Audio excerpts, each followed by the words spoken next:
Thousands of Nigerians caused a traffic gridlock in Abuja on a Saturday morning for a party that didn't exist 2 years ago. Not APC, not PDP, not Labour Party, the NDC, the Nigeria Democratic Congress.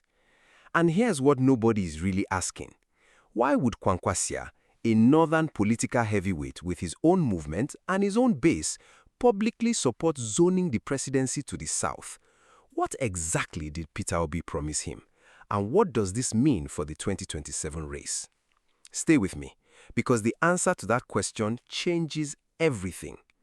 Before we go deeper, if you're just finding Naijanewsfeed, welcome. This channel exists to break down what's really happening in Nigerian politics, without the noise, without the spin. If you want to stay ahead of what's coming in 2027, hit that subscribe button right now. It's the only way to make sure you don't miss a single breakdown. And honestly, subscribing is the single biggest way you can support me in keeping this channel going and getting better. Now, let's get into it. Here's what happened. On Saturday, May 9, 2026, just yesterday, the Nigeria Democratic Congress held its maiden national convention at the Los Angeles Event Center on Ahmadu Bello Way in Abuja. And Nigerians came out. Supporters of the Kwankwaso movement and the obedient movement were dancing, chanting solidarity songs, and flooding the streets around the venue. Security operatives had to be deployed just to manage the crowd and ease traffic. Now, to understand why this matters, you need a quick timeline.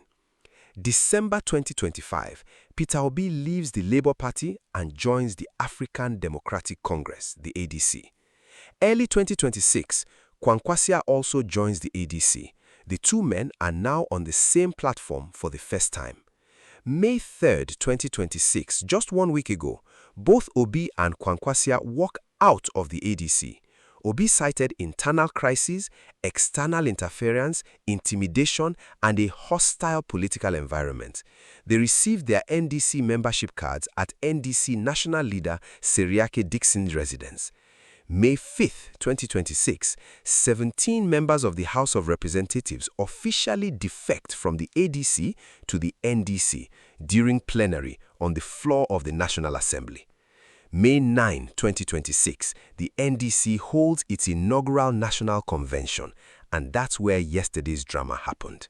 This is not a small story. This is a party that is being assembled in real time right in front of us ahead of 2027. Let's talk about the NDC itself, because a lot of people are asking, who even are these people? The Nigeria Democratic Congress is a registered political party, INEC certified. Its national chairman is Senator Moses Cleopas. Its national leader is former Bayelsa State Governor Senator Obi-Kwankwaso-Dickson, a man who understands how to build party structures and who brings South-South political weight to the coalition.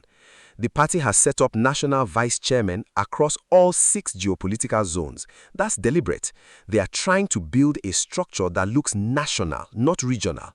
They've also appointed pro-tem state chairmen across all 36 states and the FTC. Now, at the convention yesterday, 3 key institutional decisions were made. First, the party ratified its amended constitution, formalizing its internal rules going forward. Second, it elected and inaugurated new national executives, giving the party a fresh leadership structure ahead of 2027. Third, and this is the big one, the party officially zoned its 2027 presidential ticket to southern Nigeria for a single 4-year term. A motion was moved by Afam Victor Ogene, the lawmaker representing Ogbaru constituency of Anambra State, and it was unanimously adopted by delegates. After the 4 years, the ticket rotates back to the north in 2031. That single decision is what this whole convention was really about. Everything else was window dressing. Now, we get to the real game. If what I just laid out surprises you, drop a comment below. Tell me, do you think this NDC coalition is real, or is this just another opposition false start? Drop it in the comments before I get to the part that changes the whole picture. Let's ask the question that actually matters. Who benefits from this zoning decision and what did it cost? Peter Obi benefits most directly. He is right now the only declared presidential aspirant within the NDC. With the ticket zoned to the south, he is effectively the front-runner and possibly the only credible southern candidate the party has. Reports from the Nation newspaper confirm that Peter Obi's plan is to contest on the NDC platform with Kwankwaso as his running mate. But here's the strategic chess move. Kwankwaso publicly backed the southern zoning. He said, and I'm paraphrasing, that zoning to the south is a true opportunity for real national healing. Think about what that means. Kwankwaso commands the Kwankwaso movement, one of the most organized grassroots political structures in northern Nigeria, particularly in Kano and across the northwest. By accepting the vice presidential position, he delivers his northern base to Obi's southern presidential run. That is the deal. That is the coalition.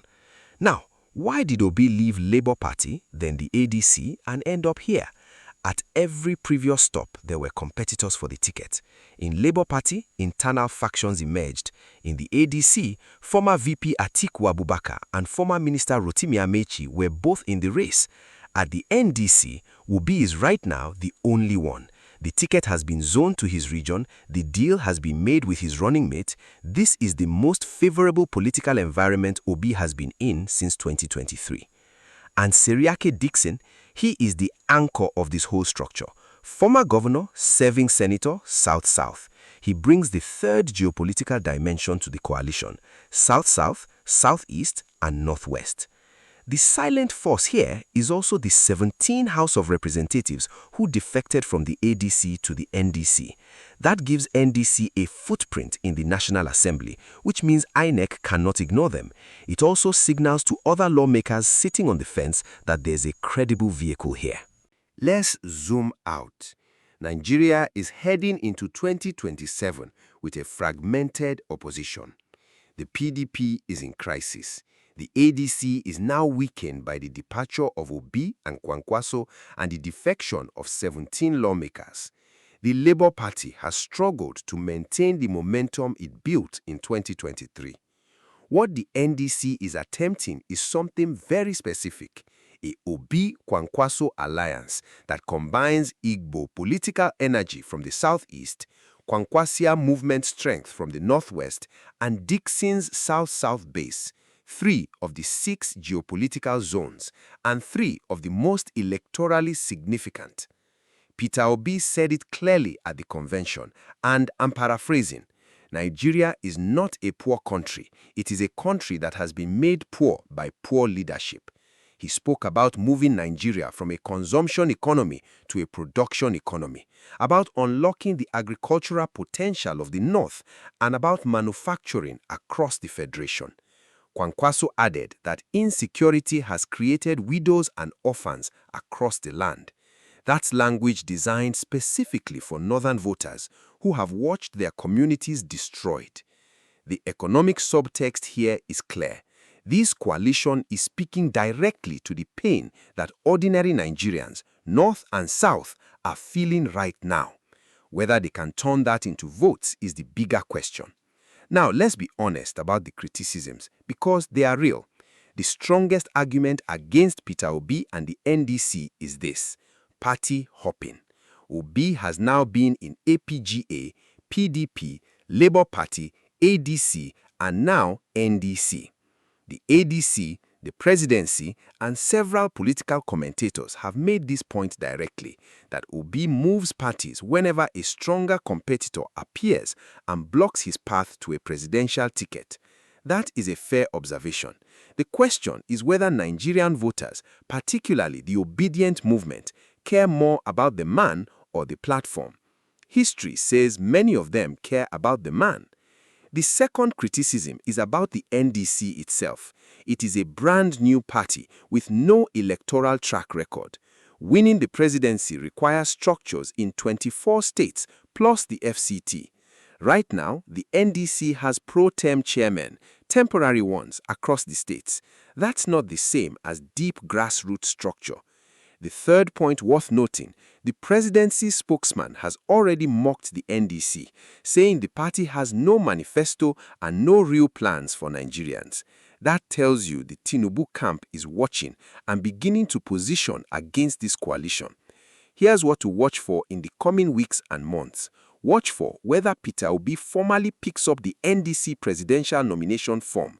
That is the next concrete step that will confirm this is real and not just positioning. Watch for whether more lawmakers, especially from the Senate, follow the 17 House members into the NDC. A Senate presence would significantly upgrade the party's institutional credibility. Watch for how the ADC responds. They still have Atiku and Amechi. That is not nothing. If the ADC consolidates around one candidate, there will be two serious opposition vehicles going into 2027 primaries. Best case scenario, the NDC builds its state structures quickly. Obi-Kwankwaso formally announced their ticket and opposition forces begin to consolidate around them, creating a real two-horse race against Tinubu's APC.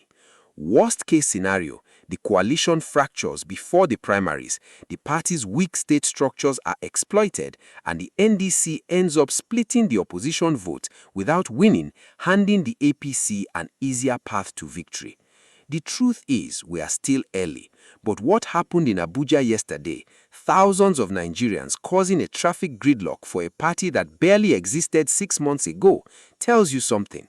The hunger for an alternative is very real. The question is whether this alternative is solid enough to deliver. So, back to the question I asked you at the top. Why would Kwankwaso, a northern political powerhouse, publicly support zoning the presidency to the south? Because the deal was already made. Kwankwaso gets the vice presidential slot, his movement becomes part of the coalition, and together they try to do what neither could do alone, build a North-South alliance that can actually challenge Bola Tinubu in 2027. Whether it works, we'll be watching this very closely. If this breakdown gave you clarity on what's really going on, do me a personal favor. Share this video with one person who needs to understand what is happening in Nigerian politics right now.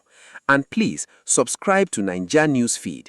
It is the single best way to support this channel and help me keep producing content like this at a high level. Every subscriber genuinely counts and pushes me to do better work. Like the video, turn on your notification bell, and I'll see you in the next one. Stay sharp.